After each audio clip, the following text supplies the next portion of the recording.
또 예배 자리에 나오신 우리 성도님들과 성도님들의 가정마다 주님의 한없는 은혜와 평강이 넘쳐나길 간절히 소망합니다.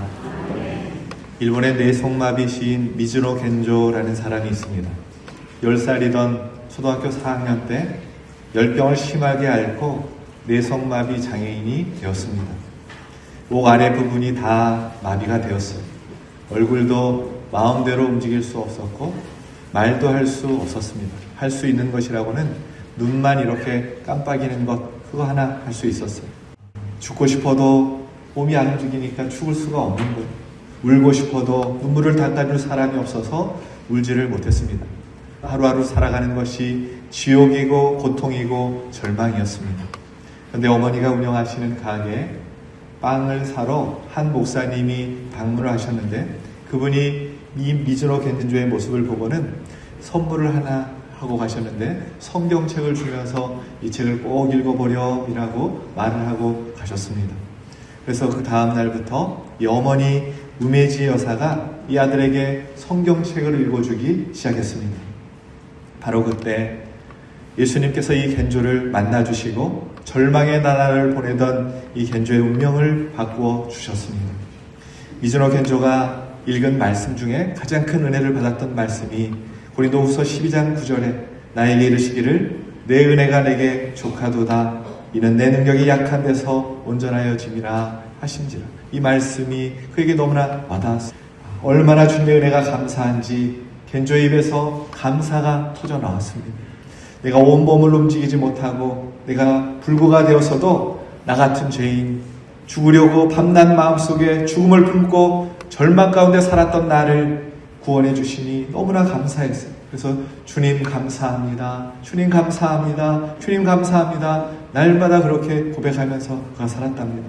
전에는 죽고 싶어서 눈물을 흘렸지만 이제는 주님을 만난 후에는 너무나 감사해서 감격의 눈물을 흘리기 시작했습니다. 하나님의 은혜가 너무나 감사했고 구원의 기쁨이 감사했습니다. 이 놀라운 은혜를 시로 그가 표현하기 시작합니다. 손으로 쓰지 못하고 입으로 말하지 못하니 알파벳 아이우에오 이 히라가나 가다카나를 50자를 시력 검사표처럼 이 어머니가 벽에 이렇게 붙여놓고 글자를 차례대로 어머니가 짚어가면 자기가 뜻하는 글자가 나올 때 눈을 이렇게 깜빡이는 거예요. 그래서 어머니가 그걸 종이에 옮겨 적었습니다. 그렇게 10년 만에 창작한 시집이 세상에 발표가 되었는데 그 시집 제목이 내 은혜가 내게 족하도다 였습니다. 그 시가 일본 문학가에서 베스트셀러가 되고 일본인들이 읽고 큰 감동을 받게 됩니다. 일본의 최대 방송국인 NHK 방송국에서 이 미즈노 겐조의 이야기를 다큐멘터리로 만들고 이 방송을 통해서 수많은 사람들이 예수님을 영접하게 되었답니다. 사랑하는 여러분, 올 한 해 동안 하나님으로부터 어떤 은혜를 받으며 살아오셨습니까? 그 은혜 앞에 미즈노 겐조처럼 감사 감격하며 살아가고 계십니까? 아니면 원망과 불평으로 후회와 아쉬움, 안타까움으로 이 한 해를 마무리 짓고 있지는 않으십니까? 한 해를 마무리하는 이 시점에 그리고 주님 오심을 기다리고 있는 이 대림절 기간에 베풀어 주신 하나님의 은혜 앞에 감사 감격하고 그 은혜를 찬양하며 살아가는 저와 여러분 되시길 주님의 이름으로 축원합니다. 오늘 본문에도 하나님께 은혜 받은 한 사람이 등장합니다. 그 사람은 바로 마리아였어요. 하나님은 가브리엘 천사를 세상에 보내셔서 가난한 처녀 이 마리아에게 예수님의 어머니가 될 것을 말하고 계시는데 은혜를 받은 자여 라고 하시면서 말씀을 주십니다. 그런데 여러분 생각해 보세요. 마리아가 정말로 은혜를 받은 여인이었는가 하는 것입니다. 여러분, 마리아는 약혼한 남자 요셉이 있었습니다. 이제 곧 결혼할 사람이 있는 것이지. 그런데 그런 그녀에게 천사가 혼전 임신을 선포한 것입니다. 그 당시 결혼 전에 다른 남자의 아이를 갖는 것은 사형에 해당되는 일이었습니다. 그러니 천사가 은혜를 받았다고 그렇게 말하지만 실상은 자기 목숨도 부지할 수 없는 그런 위험한 지경에 빠지게 된 것이죠. 어찌어찌해서 여인이 아이를 낳게 된, 빈방이 없어서 말구유, 말령을 통해 이 아이를 낳고 뉘어야 하는 안타까운 형편이었습니다. 또 아이를 낳은 후에는 몸도 풀기 전에 이 헤롯 왕이 죽이려고 해서 이 헤롯 왕을 피해 이집트로 도망쳐야만 했습니다. 그리고 겨우 나사렛으로 돌아와서 그녀가 살게 됩니다. 예수님의 형제들, 그러니까 마리아가 낳은 자녀가 예수님을 포함해서 7명 정도 되었는데, 예수님이 12살 되던 해, 그 이후부터 요셉의 기록이 성경에 없는 것을 보면 아마도 남편 요셉이 일찍 죽은 것 같습니다. 남편을 잃고 홀로 7남매를 키워야 하는 이 여인의 심정이 얼마나 힘들었겠습니까? 거기다가 가장 사랑하는 이 큰아들이 가장 처절한 죽음인 십자가 처형을 당하는 모습을 가까이에서 이 어머니가 지켜봐야 하는 것입니다. 여러분, 이것이 무슨 은혜 받은 여인의 삶입니까? 이렇게 기구한 운명, 이렇게 비극적인 운명이 어디에 있습니까? 그런데 오늘 말씀에 그런 마리아를 향해서 은혜 받은 자여 내가 은혜를 입었느니라 라고 2번씩이나 말하고 있다는 것입니다. 여러분, 오늘 말씀을 다시 한번 보세요. 28절에 앞으로 은혜 받을 자여라가 아니라 이미 은혜를 받은 자여입니다. 또 30절에도 하나님께 은혜를 얻을 것이다 라가 아니라 이미 하나님께 은혜를 얻었느니라 라고 말하고 있습니다. 그러니까 오늘 이 마리아의 삶을 통해서 우리가 깨달아야 할 것은 세상에서 말하는 은혜와 성경에서 말하는 은혜가 다르다라는 것입니다. 그러면 오늘 이 마리아가 받은 은혜, 성경이 말하는 은혜가 무엇인가? 오늘 이 말씀을 묵상하려고 합니다. 오늘도 선포되는 하나님의 말씀을 나에게 주신 하나님의 말씀으로 아멘하고 받으실 수 있기를 소망합니다. 첫 번째, 성경이 말하는 은혜, 이 마리아가 받은 은혜가 무엇인가? 하나님의 함께 하심의 은혜입니다. 28절 말씀 함께 봉독합시다. 그들에게 들어가 이르되 은혜를 받은 자여 평안할지어다. 주께서 너와 함께 하시도다. 초대교회 성도들은 이 마리아를 향해서 테오토코스라고 말합니다. 테오는 하나님이라는 뜻이고 토코스는 품다라는 뜻이죠. 그러니까 마리아는 하나님을 품은 사람이라는 뜻을 가집니다. 그러므로 그녀가 하나님을 품었기 때문에 은혜 받은 자가 되었다라는 것이죠. 세상은 권력을 품고 명예를 품고 재물을 품어야 그 사람이 복 받았다, 은혜 받았다 그렇게 말하지만 성경은 하나님을 품은 자가 복 받은 자고 은혜 받은 자라고 말하고 있다는 것입니다. 왜냐하면 하나님을 품었다는 것은 이 세상에 썩어 없어질 것이 아니라 영혼을 품고 생명을 품는 것이기 때문입니다. 그래서 하나님의 아들 예수 그리스도를 품었다는 것은 이 땅엔 없는 기쁨과 소망, 구원을 품었기 때문에 은혜 받은 것입니다. 그런데 여러분 생각해 보세요. 내가 예수 그리스도를 품기를 원한다고 내 마음대로 품을 수 있는 것입니까? 내가 원한다고 하나님과 함께 할 수 있는 것입니까? 아니지. 그러므로 주께서 나와 함께 하시겠다고 하시는 이 함께 하심의 은혜는 아무런 자격 없는 나에게 주시는 전적인 하나님의 은총이요 하나님의 사랑이라는 것입니다. 그래서 하나님이 함께 하심이 성경이 말하는 은혜요 복이라는 것이지. 반대로 세상에서 아무리 높은 지위에 있어도, 아무리 많은 재물을 가지고 있어도, 아무리 큰 명예를 가져도 하나님이 함께 하시지 않으면 그 모든 것이 헛것이라는 것입니다. 이스라엘의 초대왕 사울을 보세요. 왕이 되었지만 불순종의 결과로 하나님의 영이 그를 떠나버리고 맙니다. 그러니까 세상의 악령이 그를 지배하기 시작해요. 그의 최후가 얼마나 비참했는지 모릅니다. 하나님이 함께했던 다윗은 어떻습니까? 사무엘하 8장 6절에 다윗이 어디로 가든지 여호와께서 이기게 하시니라 라고 말씀하고 있어요. 또 하나님이 함께했던 히스기야 왕을 한번 보세요. 열왕기하 18장 7절 말씀 함께 봉독합시다. 여호와께서 그와 함께 하시네 그가 어디로 가든지 형통하였더라. 아멘. 하나님이 함께했던 다윗은 어디를 가든지 백전백승 싸울 때마다 늘 승리를 거두게 되었다. 하나님이 함께했던 이 히스기야 왕은 그의 모든 삶의 형통의 복을 누리게 되었다라는 것이지. 여러분, 하나님의 함께하심이 은혜인 줄로 믿습니다. 그러면 하나님은 누구와 함께 하시는가? 세상에 수많은 나라가 있고 수많은 사람이 있는데 왜 하나님께서 지리적으로 세상에서 가장 낮은 나라, 거기서도 가장 가난한 지역, 그 마을에서도 가장 비천한 여인에게 임하신 것일까요? 여러분, 하나님은 낮은 자리에 있는 자와 함께 하신다는 것을 우리에게 가르쳐주고 계시는 것입니다. 하나님 없이는 한순간도 살 수 없다는 심령의 고백이 있는 그 사람과 하나님은 함께 하신다라는 것이죠. 야곱이 아버지 이삭과 함께 있을 때, 어머니 리브가의 품에 있을 때는 하나님이 자신과 함께 한다는 사실을 몰랐어요. 에서를 피해서 도망을 칠 때 자신을 보호해 줄 수 있는 것이라고는 아무것도 없는 그 허허벌판에서 돌베개 베고 잠을 자다가 깨어서는 그가 뭐라고 고백을 합니까? 창세기 28장 16절 말씀 함께 봉독합시다.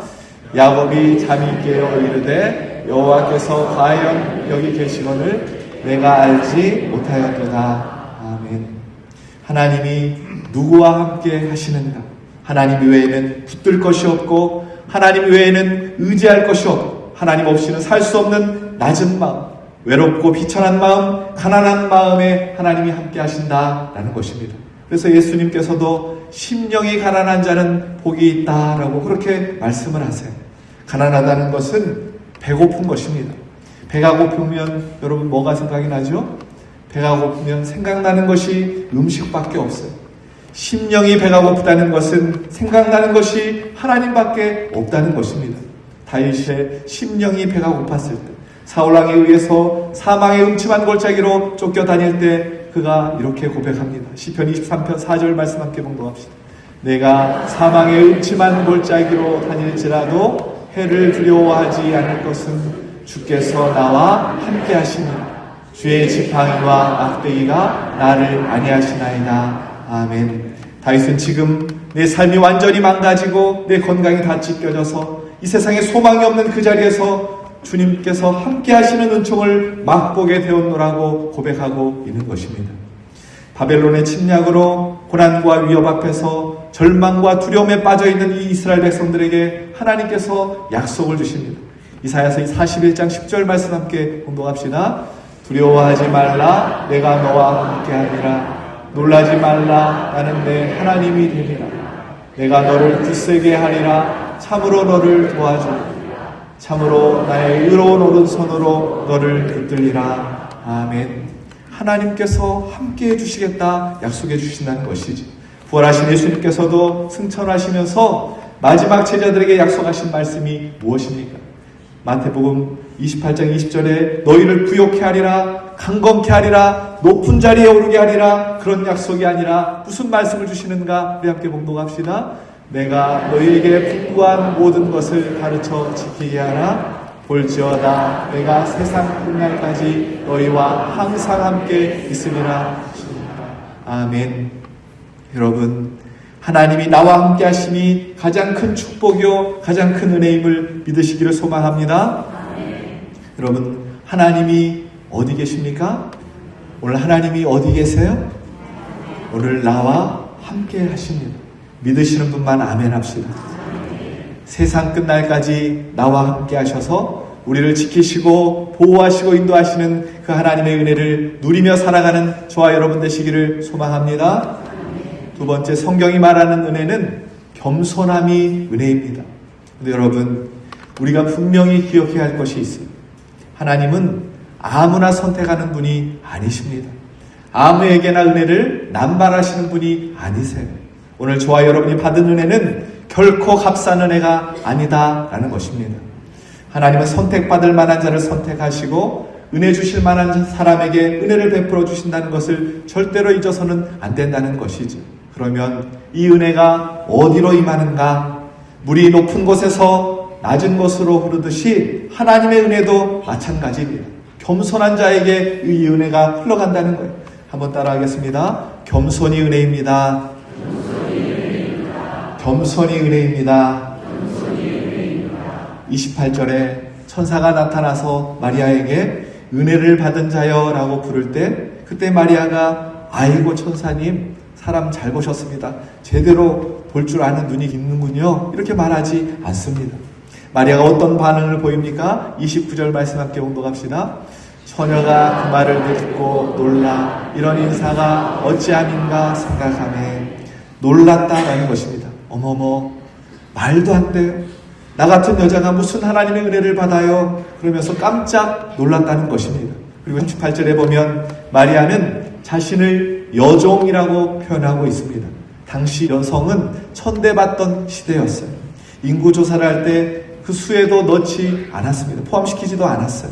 그런데 마리아가 자신을 종으로 표현했다는 것은 단순한 겸손을 넘어서서 주인에 대한 완전한 헌신, 완전한 복종을 의미하고 있는 것입니다. 또 천사가 나타나서 너가 아들을 낳을 것이다 라고 말을 해주고 있는데 그 아들이 어떤 아들입니까? 32절 33절 말씀 함께 봉독합시다. 그가 큰 자가 되고 지극히 높으신 이의 아들이라 일컬어질 것이요 주 하나님께서 그 조상 다윗의 왕위를 그에게 주시리니 영원히 야곱의 집을 왕으로 다스릴 것이며 그 나라가 무궁하리라. 아멘. 나사렛 촌구석에 이 시골뜨기 처녀에게 하는 말이 이제 너가 아들을 낳을 것인데 이 아들이 왕이 될 것이다. 야곱의 집을 영원히 다스릴 왕이 될 것이다. 그러는 것입니다. 그러면 마리아는 장차 왕의 어머니 데비마바가 되는 것입니다.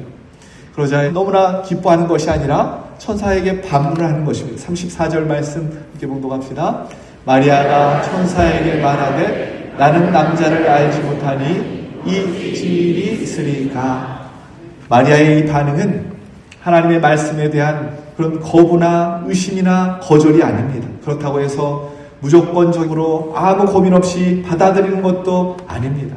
마리아의 어찌 이 일이 있으리까 이 말은 하나님의 말씀을 믿고는 싶지만 자기가 처녀인데 그것도 남자의 손도 잡아보지 못한 내가 어찌 임신을 할 수 있습니까? 자신이 모르는 영역에 대한 자신의 한계를 고백하는 솔직한 표현인 것입니다.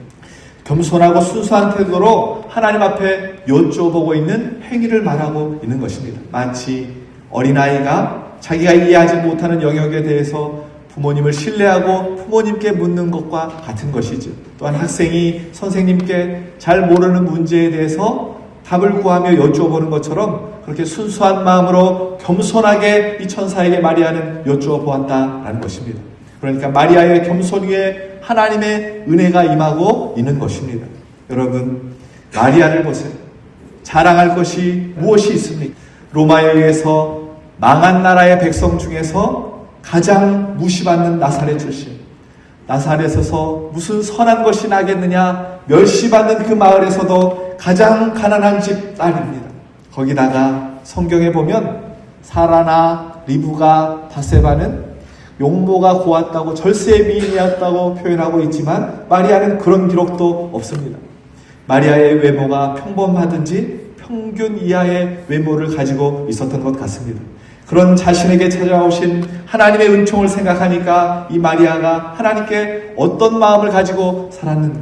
마리아가 시를 지어서 노래합니다. 누가복음 1장 46절에서 48절 말씀 함께 봉독합시다.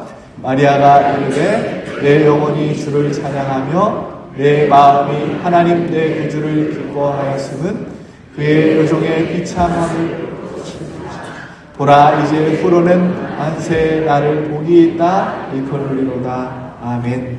여러분, 마리아의 겸손이 무엇입니까?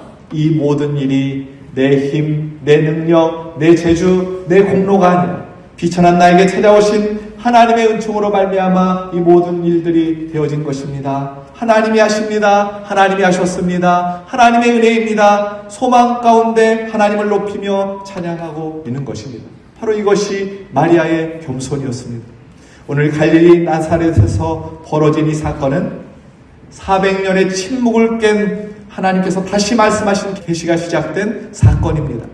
하나님은 말라기 이후에 400년 동안 이스라엘 백성들에게 한 말씀도 하지 않으시고 침묵하셨습니다.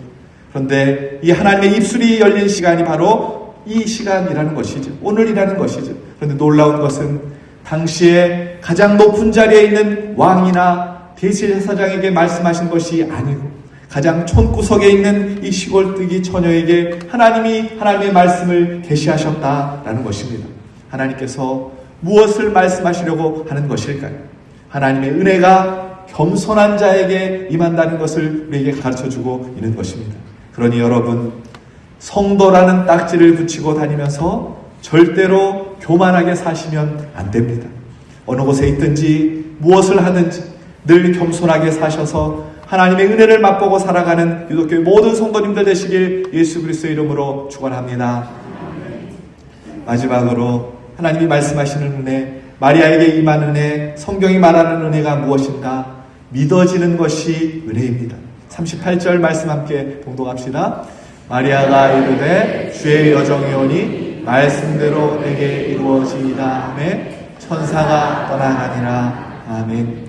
말씀이 내가 이해할 수 없는 영역 가운데 있고 처녀가 잉태한다는 것은 도저히 발생할 가능성이 없는 기적의 세계이지만 마리아는 주의 말씀이 내게 임하니 그대로 이루어지이다 라고 믿음의 선포를 하고 있는 것입니다.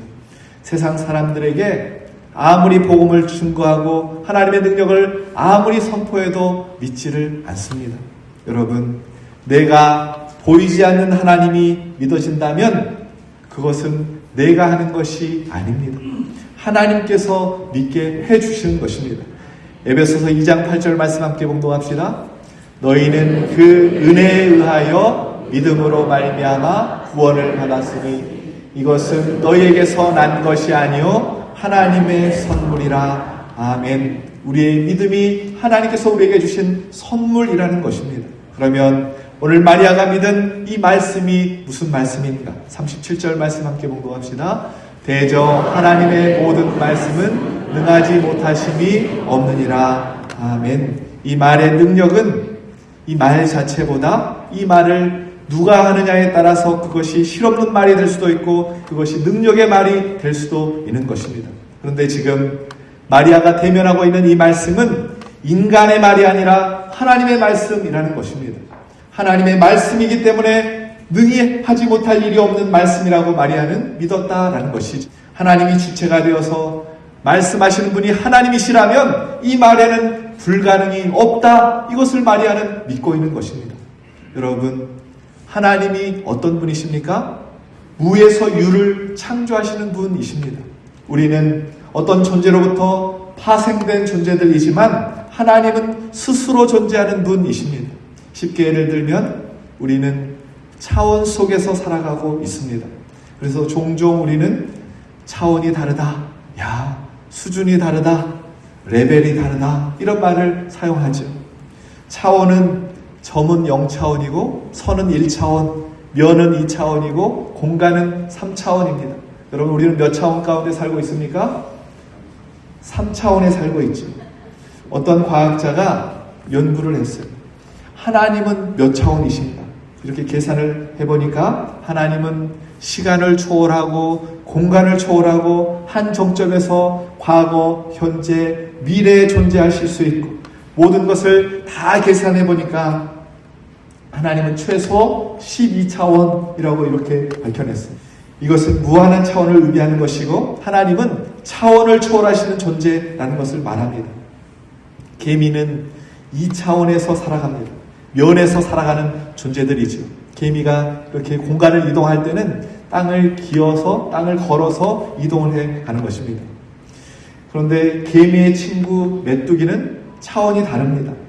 뛰어서 하늘을 나는 3차원적인 존재이죠.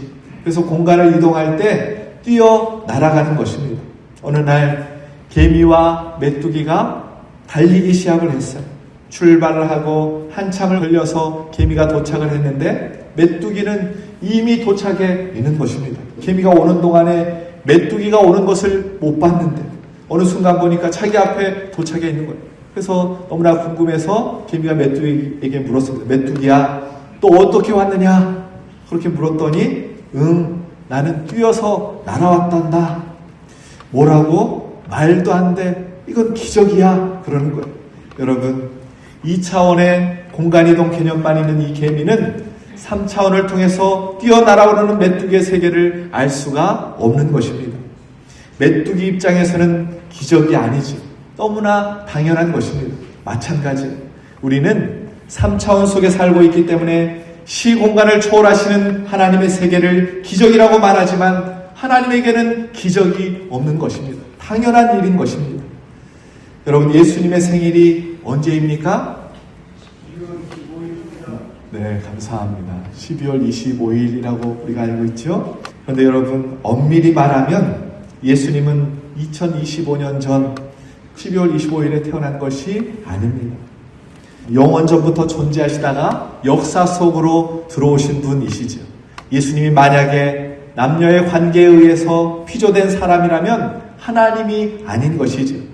예수님은 피조된 것이 아니라 잠시 마리아의 몸을 빌려서 이 땅에 오신 것입니다. 그러므로 예수님이 이 땅에 오신 것을 당연한 것으로 믿는 믿음, 하나님의 말씀이라면 당연한 것으로 믿는 이 마리아의 믿음, 그것이 은혜다라는 것입니다. 여러분, 하나님이 말씀하신 것은 반드시 이루어지는 줄로 믿습니다. 누가복음의 저자 이 누가는 직업이 의사였습니다. 얼마나 논리적이고 얼마나 과학적이겠습니까? 그런데 이 누가는 의도적으로 누가복음에 하나님의 약속이 이루어진다는 사실을 계속해서 기술합니다. 누가복음 1장 1절에 우리 중에 이루어진 사실에 대하여 라고 말하고 있어요.